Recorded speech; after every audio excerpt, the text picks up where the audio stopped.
You're watching Stoic, the student television of Imperial College. The time's now 1 o'clock.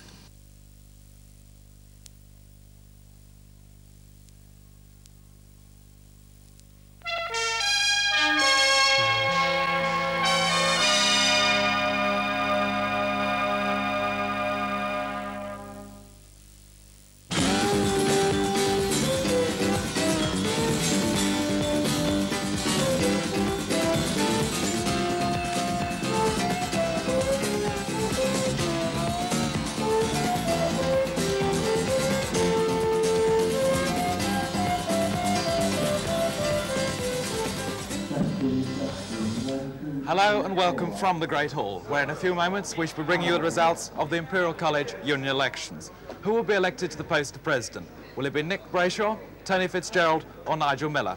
And will Derek Everett definitely be next year's deputy president? And what about the post of Felix editor? Will it be Clive Dewey or Duncan Suss? Answer these questions later on in the programme. But now to tell you more about what we'll be doing today, back to Mike Williams in the studio. Hello and welcome to another election lunch break. In today's programme, I shall be talking to Jackie Gerard and Ron Kill, two veterans of previous campaigns. There'll be a report from James Sinclair from the JCR about students' reactions to the elections. Mark Caldwell will be talking to John Allen in a recording about the future of IC radio. There'll be a What's On spot, and there'll be some Bugs Bunny cartoons. But first, let's see the report from James Sinclair in the JCR about what students think about the IC elections. Excuse me, did you vote yesterday? No, I didn't. Why not? I was doing some other things. But don't you feel that you ought to vote? I mean, it's your union they're electing for the next year. I know I was unable to because I had some other things to do. But I mean, the vote was 2 days long. Yes, well, I just had other things to do. Do you feel that you got to know who the candidates were via the various media? Yeah, I know most people, yeah, in the union. So you know who you would have voted for? Yeah. I see. Did you feel that you knew enough about the candidates from what you'd read in Felix and the other media? No, not really. Not really? So on what basis did you vote? Well, I just voted on what I thought was the best. Well, I mean, if you didn't read the manifestos, then how did you know what was best? I read the manifest, the things that were posted on the boards. So in fact you went entirely by the posters? Yes, that's right. Did you go to Hastings then? No. You didn't go to Hastings? Oh, well, anyway. Excuse me, did you go to the Hastings? Did you go to the Hastings? No, I didn't. On what basis did you make your choice of candidates? Well, I asked my colleague, and he said he's quite good enough, Fitzgerald, he'll work for the students. And I read what he's promising in the list. He said he will work for the students. So you voted entirely on the basis of what you saw plastered upon the walls of the college? Well, not exactly, but my colleague, he's more interested, he goes more to the union, and he knows more about the people, I see, but in fact, there wasn't only a presidential election. I mean, there are other candidates as well. Yes. Did you know much about, for example, Felix editor? Did you feel you knew who'd be best for that? No, not very much. Did you abstain, or...? Yes. You did? I see. Fine, thank you very much. Did you go to the Hastings last week for the elections? Did you know there was an election? You didn't? I see. Fine, thanks. Did you know there was an election? You didn't vote, but you knew there was an election? Sorry? You knew there was an election? I see. Did you vote? Tell me, how many of you know very much about the union at the moment? I mean, do you know who the president is? Do you know who the president of the union is? Of the Imperial College? Yes. No. Do either of you? Neither of you. I see. Do you think the election was well publicised? I don't think so. I didn't know. I'm not interested in this kind of thing anyway. You're not interested in the elections? Not really. But I mean, it is your union, isn't it? Well, it's my right not to be interested in this. Well, it's your right not to be interested in your money, which you're spending on your union.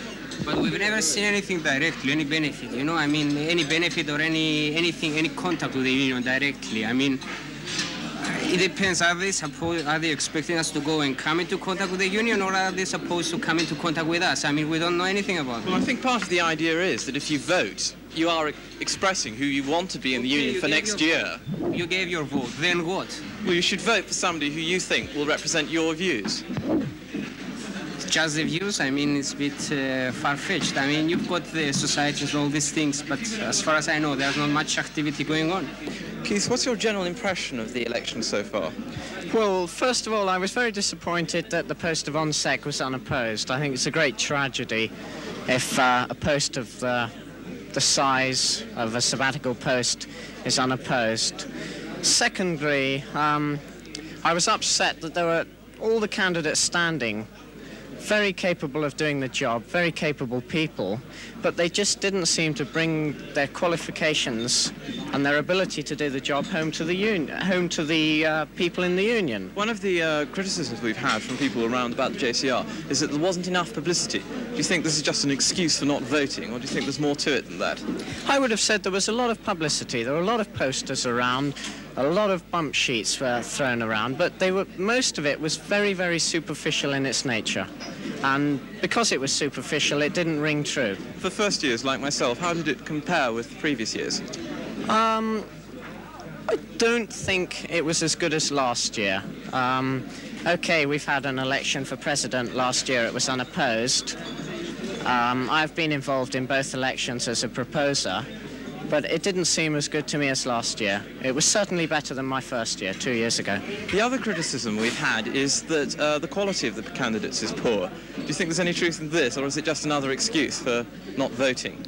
Ignoring the fact that you're proposing somebody yourself, of course. No, I'd emphatically deny that. I think the quality of candidates is very high, but some of those candidates have failed to put themselves over as well as they might, and others could have done even better than they've done over the course of the campaign. Finally, seeing the campaign as it's progressed, could you give a casual guess as to how many people will have voted? Well, I can't give a casual guess because I've got a very rough idea. I know that the quorum was fulfilled, but then the quorum is only 25% as far as I remember, and I think it's very, very sad that you can turn around and say, oh, well, we've made the quorum, the election's okay, but then that quorum is such a low proportion that it's not too good. Fine, Keith Arliss, thank you very much. Thank you. Well, you'll meet some pretty odd people in the JCR. Now back to Mark Caldwell in the Great Hall for the latest election news. Well, thank you, Mike. And at the moment, the meeting is in progress, and we're dealing with the first item on the agenda, which is minutes of the last meeting. And next on that will come matters arising, followed by correspondence, which is number 3, and after that will be the President's business. And then item number 5 will be the on-sex business, when the results will be announced. And now, as you probably know, the idea for a campus radio station has been around for some time. And last night, I spoke to one of the station's founders, John Allen. But as we're having some trouble with the VTR, I thought I'd better tell you something about what is actually happening during the President's business. There will be mention of the NUS debate, and there will also be a mention of the grants demonstration. And as you can see, the meeting is fairly well attended. There are, in fact, a number of people here, though it is noticeable that there are not nearly so many people here as there were at the hustings. The paper darts do not seem to be quite so, not as many of them as there were last time. So, anyway, as I was saying earlier, the idea for a campus radio station has been around for some time, and last night I spoke to one of the originators, John Allen, about some recent developments. In January 1974, the idea for starting a campus radio station originated in a Photographic Society meeting. Last Monday, IC Radio officially received their test and development licence from the Home Office. This was reported in yesterday's Guardian. With me in the studio is one of the station's founders, John Allen. John, what does this test and development licence enable you to do? Well, we can set up our transmitters to broadcast a test tone over the campus buildings. Initially, we will be setting up the system in Southside and Linstead halls. They should be set up quite soon, I think. When will transmission start? Well, it's difficult to say. It's, as you realise, exam season, but we should be on the air at the beginning of next term, I think, on 312 metres. If it all goes well with this test and development licence and the Home Office is satisfied, when will you start transmitting properly? Oh, that's an impossible question. Well, attempt to answer it. Well, it all really depends on how well we get on setting up the system. It's almost impossible to say exactly what's going to happen when we've put the cables in the buildings. The system we're using is not very widely used at present. Besides, there are problems with not knowing the earthing on Southside or Linstead. So it's just a case, really, of setting up the system and seeing what happens, and then modifying the system as appropriate, really. How much equipment do you have at present? At present, our equipment consists of one cassette recorder and some tapes. Presumably you're going to get some more. What will you be buying? Yes, well, obviously we've got to be buying a transmitter and cables. That's our big expenditure at the moment, although we have just ordered a Revox tape recorder, which we should have fairly soon. But we can't set up the studio until we have a full licence, which is only fair. People aren't prepared to give us the money to set up a studio whilst we haven't got a licence. I believe one of the stumbling blocks in your original application for a licence was the problem of unwanted radiation. How did you overcome this? I'm not really sure we have overcome it. I think more than having overcome it, we've managed to convince the Home Office that it's possible. The original system, if I can go into a bit of history, was for an induction loop aerial system around the college. This is used at quite a lot of universities. The Home Office thought that this was going to fall off rather slowly and not be very good. So they suggested we use a leaky feeder system, and then even then they weren't satisfied with our system.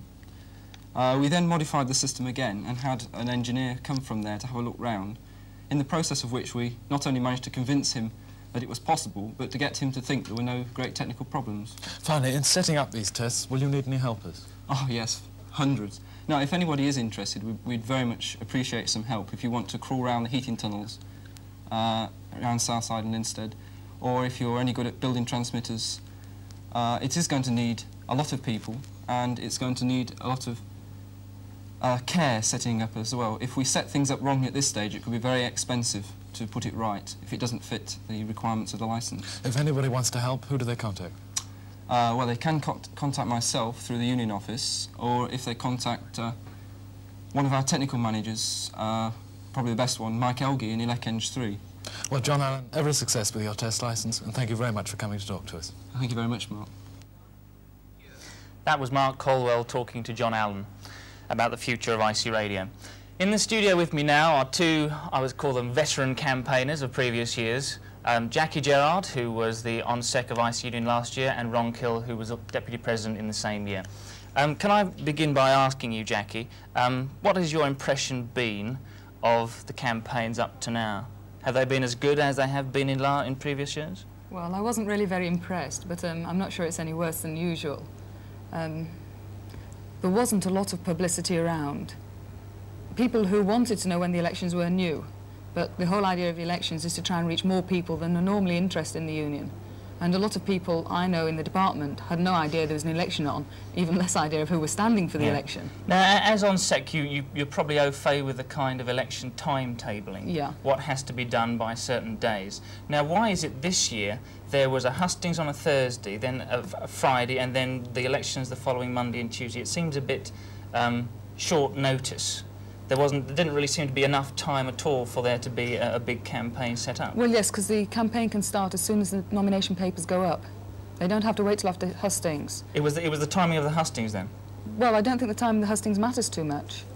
I think the election campaign could have got well underway without waiting for hustings. It was unfortunate that hustings was so late. If it could have been pushed forward to the Tuesday, I think it probably would have been better, but I don't think it excuses the lateness of the campaigning. What do you think about these campaigns, Ron? I mean, when you stood for Deputy President, yours was quite an amazing campaign with lots of slogans and bump all over the place. Oh, well, it's true. My campaign was a bit semi-serious because I wasn't seriously opposed, I don't think. However, the campaign is all three campaigns, in fact, have been very much the same as they have in past years, with the exception of the campaign on which Trevor Phillips was elected. That's the only campaign which really stands out. That was a mammoth effort, both on his part and on the part of his opponents.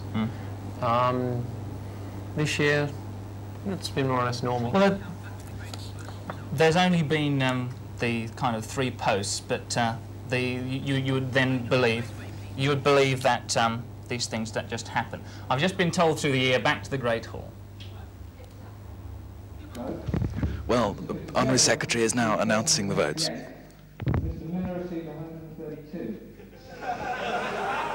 quota was calculated at being 58,500. I should explain that each vote counts for 100 towards the quota, right? So Nick hadn't reached the quota. In fact, nobody had. We then had to reallocate Mr. Miller's votes, and after the reallocation, Mr. Brayshaw had got 56,400, Mr. Fitzgerald had got 54,400, i.e. 20 votes short, and therefore Mr. Fitzgerald's were reallocated, upon which Nick had a grand total of 76,900 votes. Therefore, I declare Mr. Brayshaw elected for the session 76-77. And I'd like to ask Nick Brayshaw elected president for next year. Nick Brayshaw, next year's president, as he stands to the microphone. Well, thank you very much. This kind of a speech is all thank yous. Firstly, thank you to John Downs for organising the elections. Thank you to everybody who came out and voted, especially those who voted for me. One thing looking back on the elections is, one thing I can look back and say, is that I think all the candidates were very fair. There was no bitching, no poster pulling down, or certainly a minimum of it. I'm very pleased to be elected, and I'm thankful to everybody who voted for me. I hope I can do a good job for you next year. The thing you can rest assured is that myself, Chalky and Derek will do our very best. What a giveaway! We'll do our very best to serve the interests of Imperial College Union students next year. I'd like to thank Nigel Miller. He himself must regard himself as a bit of an outsider, but he put up a very good campaign, and also to Tony Fitzgerald. It couldn't have been any closer, and I'd like to see a bit of applause for them for being very good candidates. Thank you.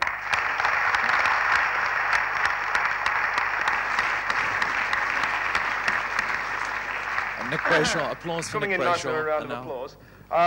Although I'm rather disappointed, obviously, not getting elected, I think in view of the closeness of the election, that perhaps I ought to say a few words to all the people who voted for me, and say that now I'd ask you to sort of transfer your support to Nick and to try and help him in the next year for the benefit of ICU, because I think I must now state publicly my opinion that he will do a very good job for ICU, and I would support him in doing that job. And so I ask anybody who voted for me, anybody who supported me, now to support Nick Brayshaw for the benefit of ICU. Brayshaw. Nick, it was obviously a very close fight for you. How do you feel about the result? Very pleased, delighted. What will be the first thing you do next year? I hope to get everybody in Imperial College behind me now. We've got to forget about election fever and who voted for who, and we've all got to join together as one Imperial College Union now. What do you think was the determining factor which made you win? I wouldn't say there was any determining factor. I think a great factor in my favour was that I was just so generally well known around the college, and that I'd been doing a very similar job all year. Well, Nick Brayshaw, every success next year, and thank you very much for talking to us. Thank you. My pleasure.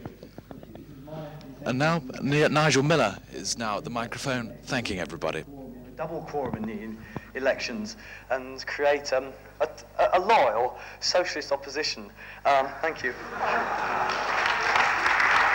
Thanks, Nigel. The Felix editor, the total number of votes cast was 1,231, which was again about 150 over the threshold. 45 spoilt papers, 111 abstentions.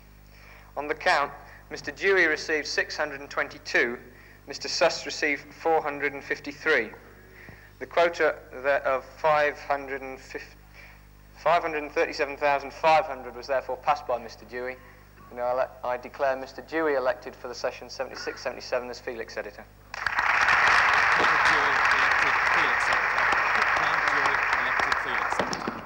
I got a little longer spiel to give you than Nick, so either go to sleep or pin back your Legos. Thanks again to Elections Committee, and thanks to everybody who voted. I'd like to say thanks to Mike Williams for doing what comes naturally to him, doing what naturally to him, backing the interests of Felix and IC Union. I'd like to say thank you to Andrew Deacon, who did some lovely posters for me. Thanks to Nigel Reddit, who did the RCS stuff for me. And thanks to Dave Dodge and Graham Patterson, who got up at 6 o'clock and 6:30 on Monday and Tuesday, and were still in the lecture theatres in the early hours of the morning. I'd like to pay tribute to Duncan Suss, who I think ran an excellent campaign. Certainly one that surprised me. He is absolutely excellent for a first year, and I hope he continues. And I hope he continues to sort of help us both on Felix and on ICU. I'd like now to say a little bit about staff. It wasn't mentioned here last week in the hustings, but Felix needs as many staff as it can get. No student paper, however many staff it's got, can say it's got enough, because then you're being complacent. Felix is your newspaper. If you want to contribute to it, you're very welcome to do so, however much or however little you want to do. If you want to work on Felix next year, either come and see Paulette Pennion or myself. Lastly, I'd like to thank everybody who voted again and hope that you can get a few more people out to vote next year. Thank you very much.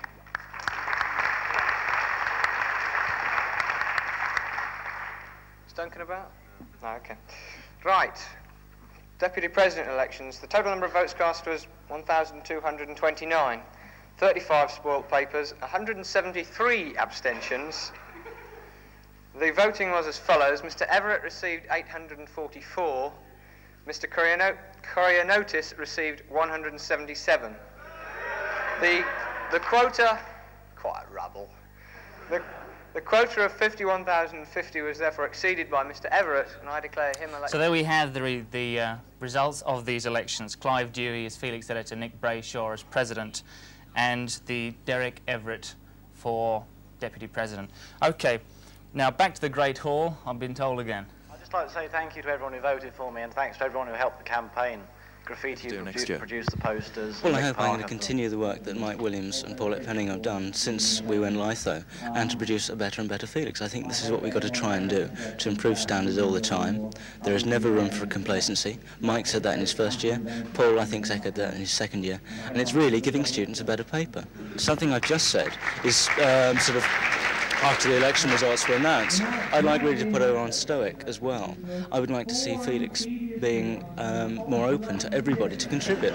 After all, Felix is the students' newspaper, and probably it's the medium through which more people see ICU than any other way they get contact with it. So it's really something they should use the full opportunity. Will you be making any initial preparations this term?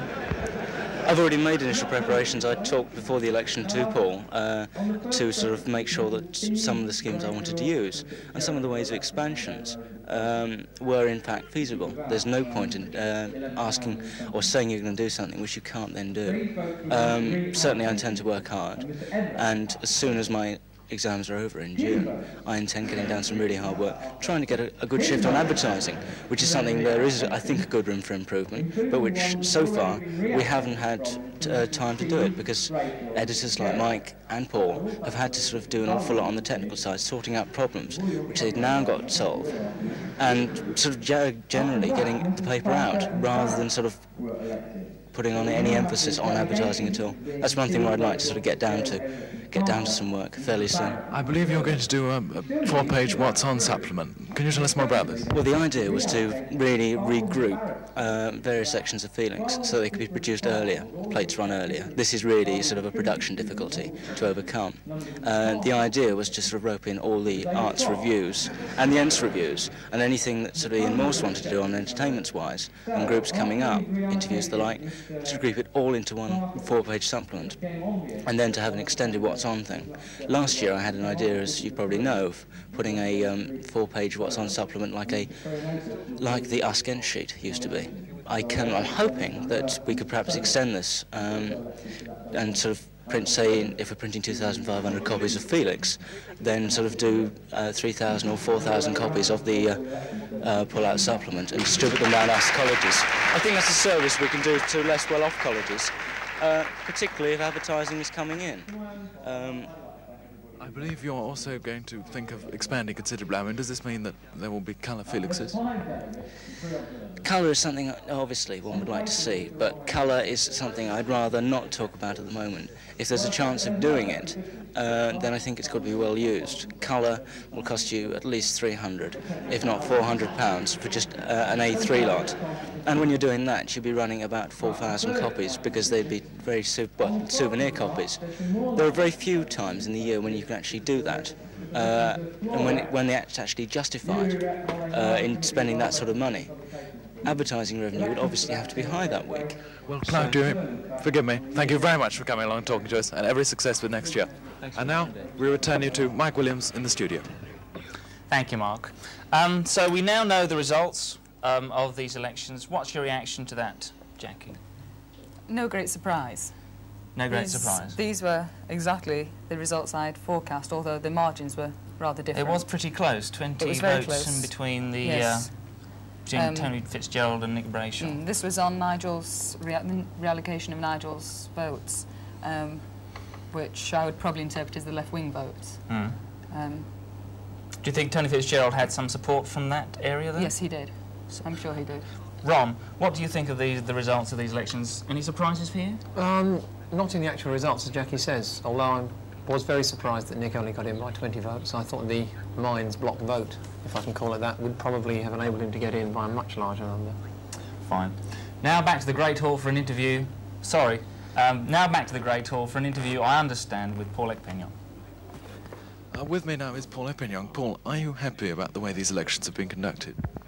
Well, it's not really for me to say to comment on the conduct of the elections. I think compared to last year's elections, they've been fairly cleanly fought, and the candidates have vigorously campaigned for their various positions. And I suppose, to cliche it all, the best men won. You see. What will Felix be like under Clive Dewey, do you think? Well, obviously this is something for Clive to determine. I don't know whether it will be radically different from the way it is this year, but from the plans that I have seen, he certainly has a few ideas that will certainly change the outlook of Felix. Do you think most of his ideas are practical, based on your own experience?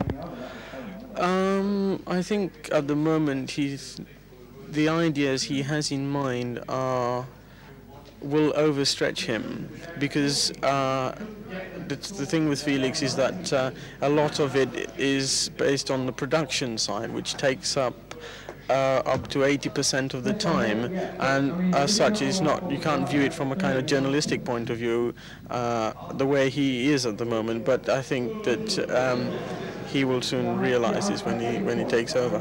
Well, Paul Epignon, thank you very much for talking to us. And now we return to James Sinclair with the What's On spot in the studio. Good afternoon. Tonight's Ents film is Clint Eastwood in Thunderbolt and Lightfoot, and we'll be having a clip of it in a minute. Tonight, Imperial College Symphony Orchestra, under the direction of Gavin Park, the chap who does all the massage from scratch, are giving their spring concert. They've got pieces by Weber, Sibelius and Sasson. The place is the Great Hall, the time 8 o'clock, and the price 35p. Tomorrow, by the way of films, there's Start the Revolution Without Me. It stars Gene Wilder, and Stale Yard Blues. That stars Jane Fonda. That's at 7:15 in Yulu in Mallet Street. Also tomorrow, if you're of more cultural inclinations, there's Henry Purcell's Dido and Aeneas. It's at 7:30 and costs you 50p, and it's at King's College. On Saturday, there's the Dr. Sachs Disco at Yulu. It starts at 8 p.m. and goes till late.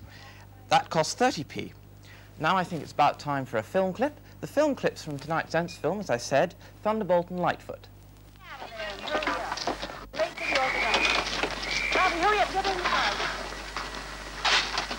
You stayed what? Here. Oh. Yeah. It's the last of our money. Yeah, let's go.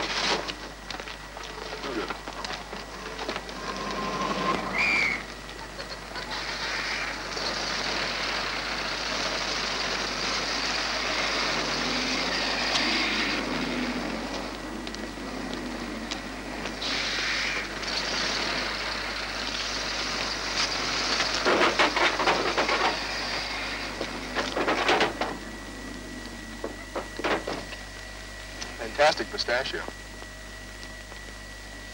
What do we do now? Drop your cocks and reach for your socks.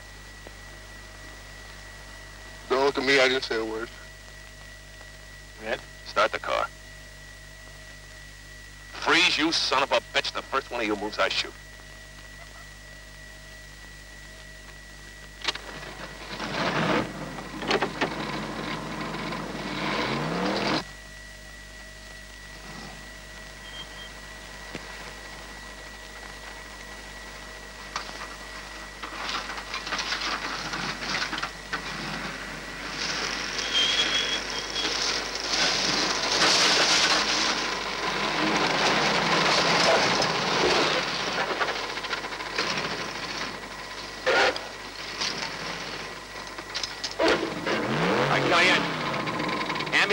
don't turn around.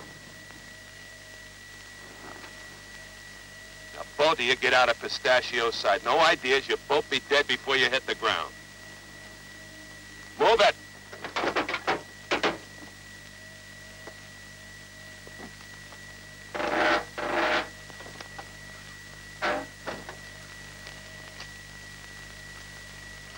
Turn around. Hey, guys in the car. That's it, smartass. Red, Goody. How's Dunlop? It's for us to know and you to find out. Shut up, Goody. What do you want, Red? What do I want? You got balls, I'll say that for you, Johnny. I want your ass. That's what I want, my friend. Hey, now flattery's not going to get you guys anywhere. Who's the comedian? Name's Lightfoot. Does he know everything? No. Yeah.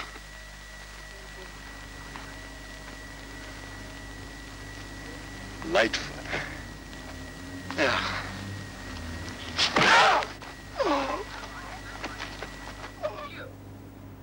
There'll be more of what's on in just a moment, but first, back to the Great Hall for an interview with Derek Everett. Derek, will you make any major changes as next year's Deputy President? I very much doubt whether there'll be any major changes. It's just a matter of keeping things ticking over. It is tended to be one of the less exciting jobs of the 3 sabbaticals. Would you agree with that? I wouldn't have said it was any more mundane than on sec. It's pretty much the same sort of thing, bureaucracy and making sure the job's done. But do you enjoy that? Oh, I think I would. I think it's a quite challenging job. It involves a lot of work. I see.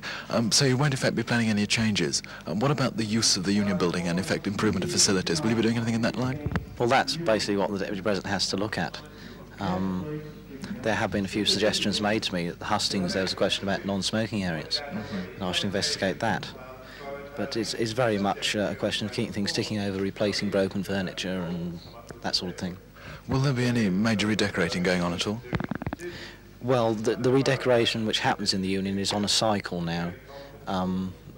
Different parts of the Union are done on 3-year and 7-year cycles respectively, and so it'll just carry on as it has been.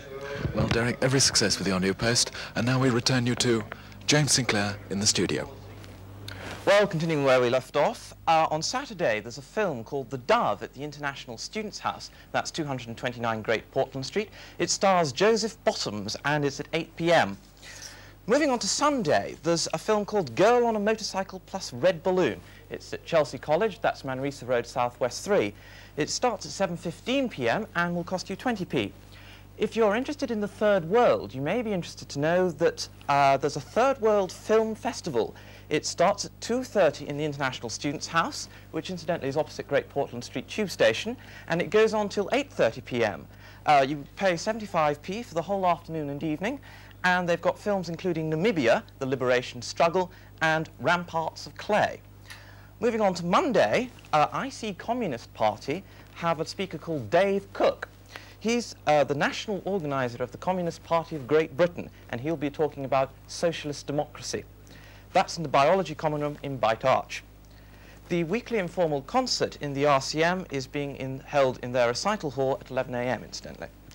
On Tuesday, we've got the event of the week, of course, because Mark Caldwell will be interviewing Christopher Lee, star of such films as To the Devil a Daughter, Man with the Golden Gun, Dracula and the Three Musketeers, and indeed there are clips from all those films. That's Mark Caldwell interviewing Christopher Lee, Union, JCR and Southside at 1 o'clock. On Wednesday, Dramsock are putting on the first night of their production of The Two Gentlemen of Verona. It's by William Shakespeare, in case you didn't know, and it's students 40p and others 60p from the Dramstock Saw ICU. Now I think it's back to Mark. Back to Mike. Thank you, James. We're now going over to the Great Hall for an interview with Chalky White, the ONSEC. Well, with me here is Chalky White. Chalky, you were elected unopposed as Undersecretary. Do you wish you had been contested, the post had been contested? Very much so. I felt a bit hard done by, let's say. I got in unopposed as Vice President of RCSU, and that was a bit of a drag. It hasn't been much better this time. I very much would have liked to have been opposed. But hasn't it saved you an awful lot of work? Well, I put a lot of work into the election campaign. I had a lot of posters made, and I put out a lot of posters, and I had lots of things up my sleeve, so to speak, all ready and waiting, so I had done a lot of groundwork beforehand. What will you be doing next year? What new things will you be doing? There are quite a few things I'd like to put into practice. The main thing I'd like to do is take an inventory of everything that the union possesses. I understand that the union hasn't had an inventory for something well over 10 years.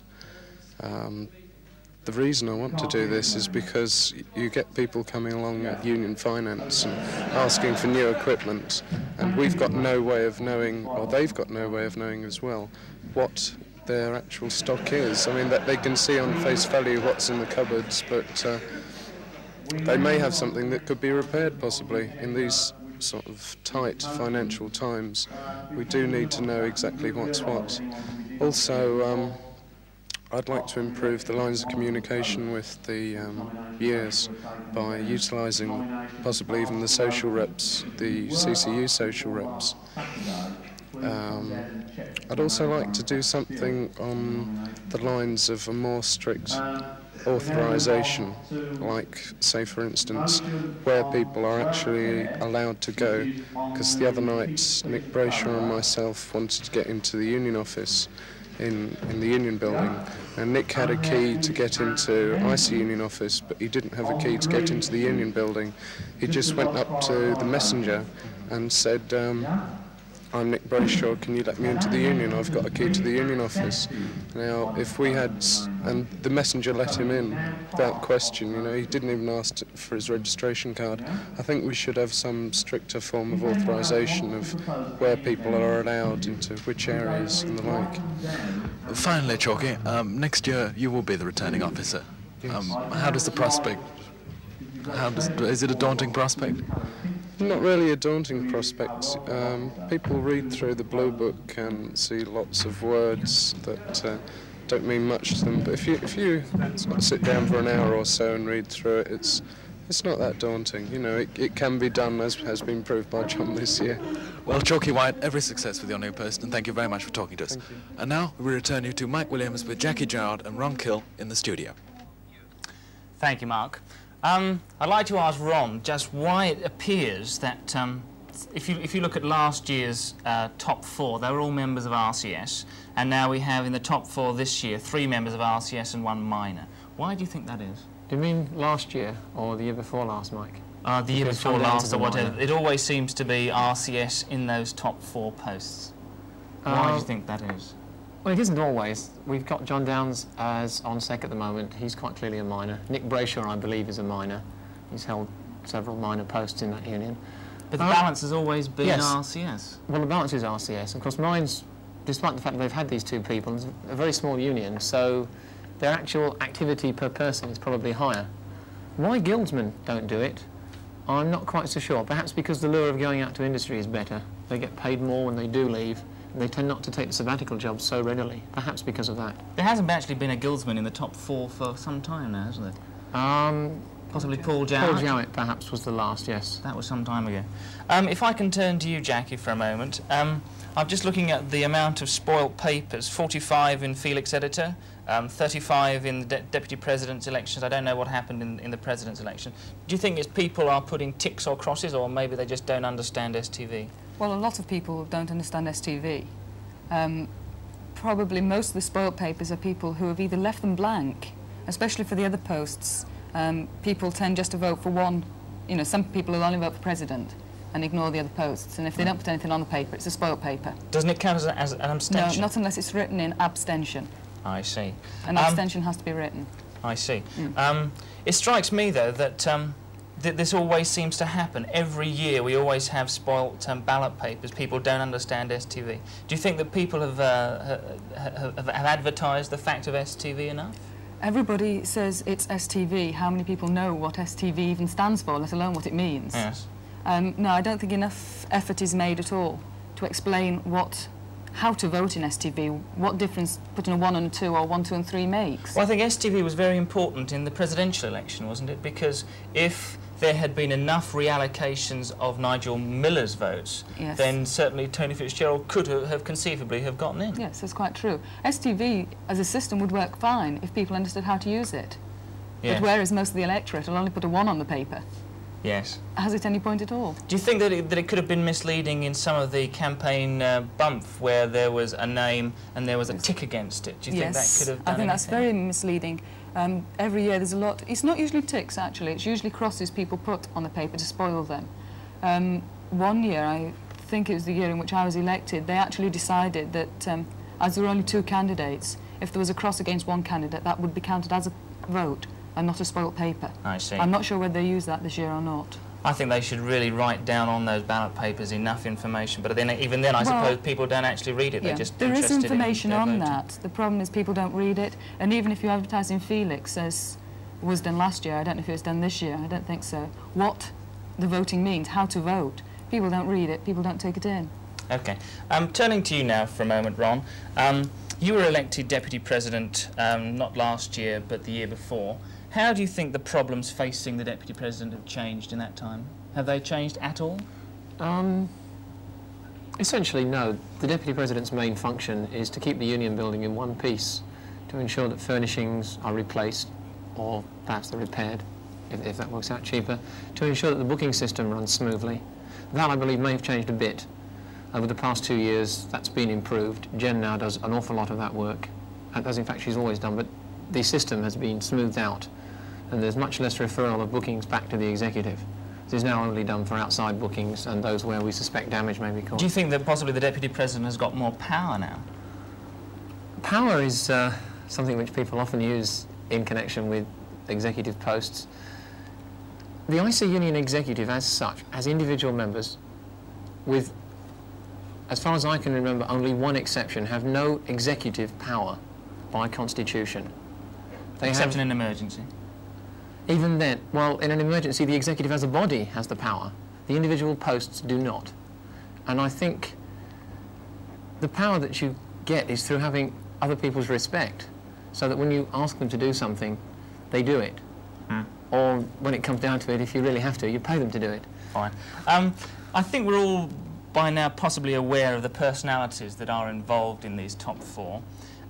How would you think they are going to react? What kind of collective character, if such a thing exists, is this new IC executive going to be?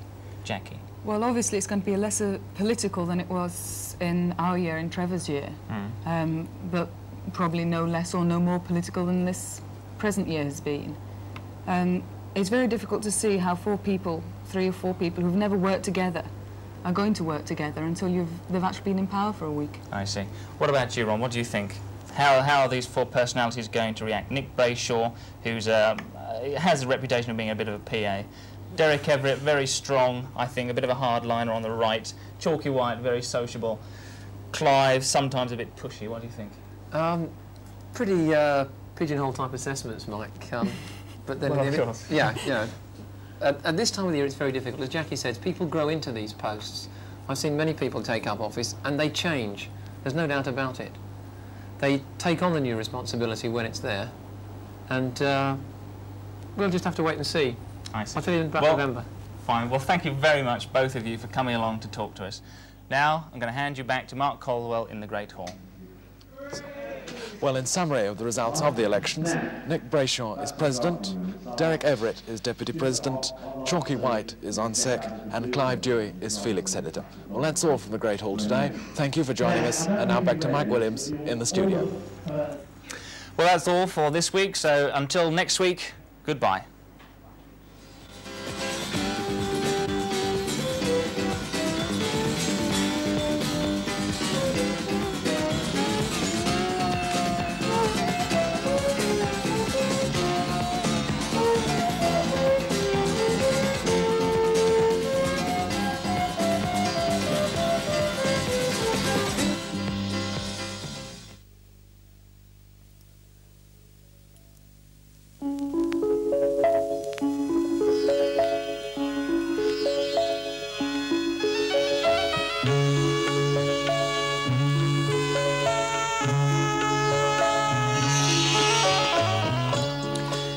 our transmissions for today from the Great Hall. We hope you've enjoyed the coverage of the election results.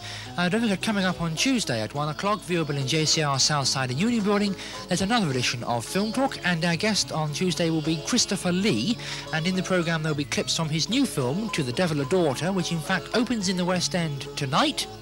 Also clips from Scars of Dracula, The Three Musketeers and The Man with the Golden Gun. That's Christopher Lee next Tuesday on Stoic.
Stoic's ending its transmissions at the end of this term. Hopefully coming up at the beginning of next term, we're going to be having interviews with Peter Cushing, Doug McClure and possibly Peter Sellers, who's currently making another film in the series of the Clouseau films, which is the Return of the Pink Panther. So hopefully that's coming up at the beginning of the new session, that's October.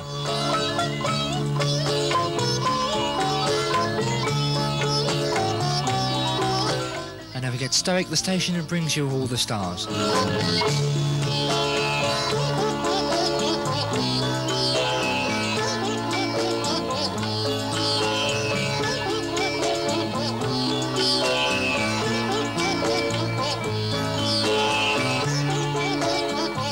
been watching Stoic, the student television of Imperial College, providing your local TV service to JCR Southside and the Union Building, Prince Consort Road.